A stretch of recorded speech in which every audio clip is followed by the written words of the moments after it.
Hey guys, hello. Welcome to week 1, day number 3 of Woman Be Heal Thy 90-day journey. So listen, this is day 3, but this is our week of preparation. And please go back and refer to day 1's video where I talked about what is Woman Be, why are we doing this, what is the premise behind it, okay? So this is our week of preparation, and like I have said, this is the week that you need to be doing 3 things: deciding, deciding, planning, so that we can begin to execute. Now, I want to just go back and reiterate just a few things to you guys with this being day 3. Number 1, this is absolutely a personal journey. I do believe, and one of my favorite scriptures in the Bible is that iron sharpens iron. So I 100% believe that us being together on this journey, being able to encourage each other, motivate each other, being able to lean on each other, being able to just express what we're going through each other is a strength, okay? With that being said, excuse me, y'all, this is very much so a very, very personal thing. This journey is very personable at the same time, okay? So it's not to be cookie cutter. This is not a cookie cutter journey. This is a journey that you're literally going to have to sit with yourself. You're going to have to allow God to come in. Allow him to come in. He's a gentleman. Give him permission to come into your life and show you who you are at this moment. And then allow him to show you who he has created you to be. Okay? And so those two worlds can come together, because everything that we do should be giving God the glory. Everything that we do should be referencing back to God. So even in this journey, this is very, very personal to me. I know that my body is the temple of God. I know that it is in God that I live, move, and have my being. So God, I'm asking you, because of that, I know that no good thing dwelleth in this flesh. Help me to be better. So this is where the heart, the mind, the mouth, and the manifestation is coming in. So yes, do we want to set personal physical goals for our weight loss? 100%, absolutely, okay? But along the way, I don't want you to forget about your heart. If you are a person who has a stony heart, if you are like me and you have some bitterness, some resentment, some anger, some trust issues, some regret that you've allowed to settle in your heart, this is the journey for you, and take it personal. What I have learned from me is that because of the things that I've allowed to settle in my heart, it has affected what I have said in my mouth, which is ultimately has affected what I have seen my world. We know that our words frame our world. Our words have energy, they have power, and when we speak, we're literally saying, this is what I want to happen. So as we get into talking about the mind, y'all, do y'all know that your mind literally is set up so that you can accomplish whatever it is that you're telling it to do? So if you're constantly saying, I'm tired, if you're constantly putting yourself in a mind frame of loss, then that is what you will experience, because your mind is meant to protect you. And so everything that you're thinking, and this is the thing about the mind, y'all, as we get into it, do you know the mind does not have a concept of time or reality? So for us, okay, let me break that down to you, and we'll go into it further. If you're let's say that you are a basketball player, and in your mind, let's say you're rehearsing it, you're going over it, you're going over your plays, right? You're going over a play, right? You're not physically out there doing it, but let's say in your mind, you're going over plays. Your mind can't tell if you're physically doing that or not. Now your body, the body has muscle memory and can definitely tell, but your mind is like, okay, we're going over this, we're doing this, this is something that we're doing.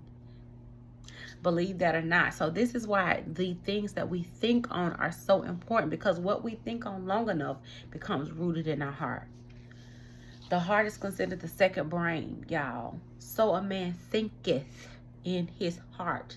the heart thinks, it remembers, it recalls. Okay, so that is why it's important, y'all, that we guard our heart and that we have a heart posture that is centered toward God. But this is the week of preparation, so I want you to again map out, what does this look like for you. Along the way, that will change. Along the way, this will change. This will, you know, increase, decrease. You will say, okay, I'm starting out with 2 days of what I'm going to know. I'm going to meditate, and I'm going to give God, I'm going to set this time to meditate. You may take it up to 4 days. You know, you may go to the gym, like I go to the gym 4 days. I may have to recalibrate some things and say, you know what, 3 days is really better than me, because when I do 3, I can do, right? So day 3,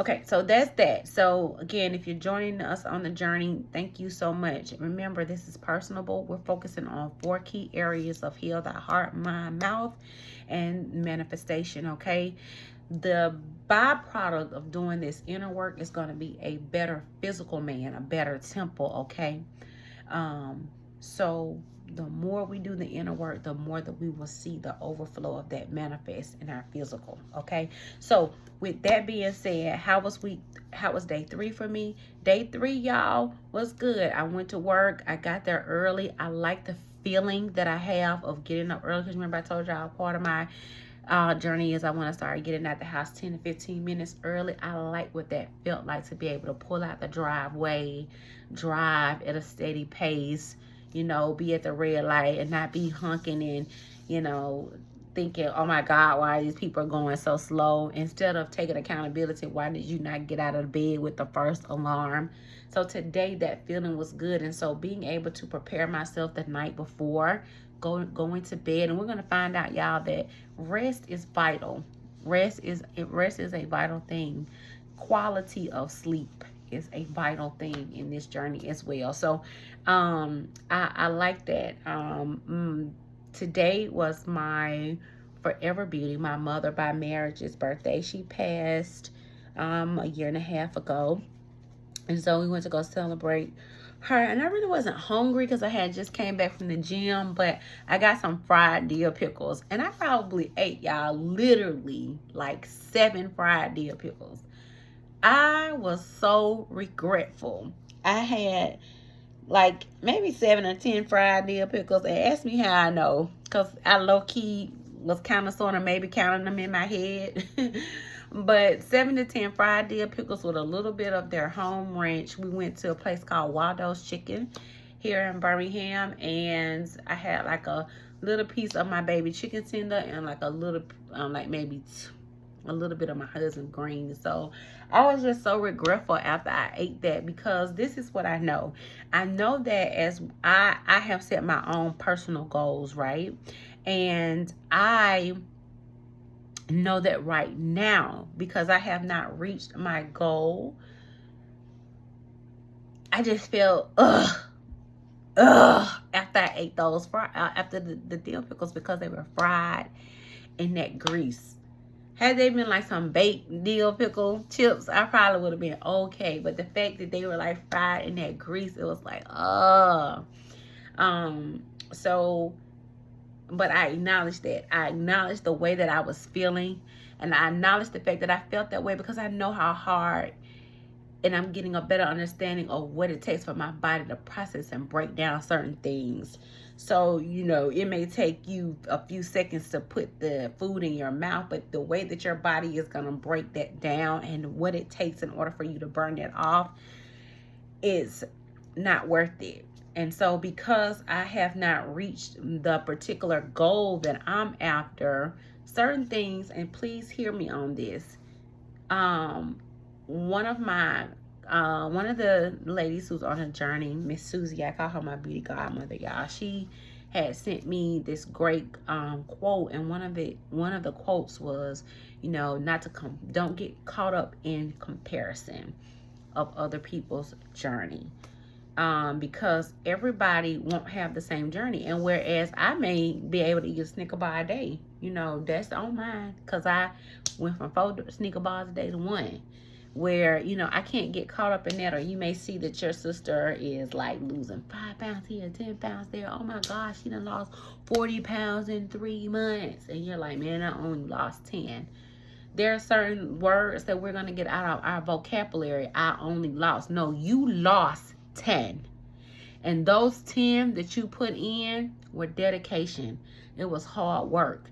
If you go back over it and you look at it and you know what, you say, you know what, here I could have managed my eating schedule better. Here, where I was doing some things here, I could have replaced that maybe with a walk. I could have got more movement in right here.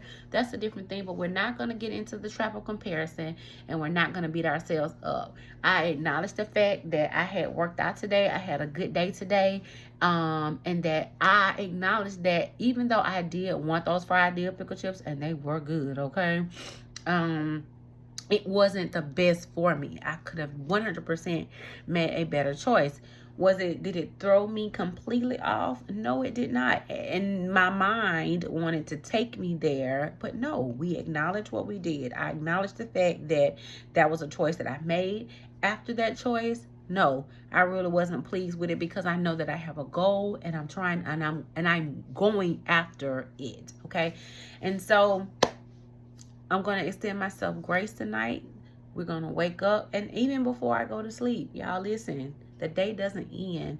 You don't throw away the day because of something that you feel like, okay, this was not the best choice for me. Okay.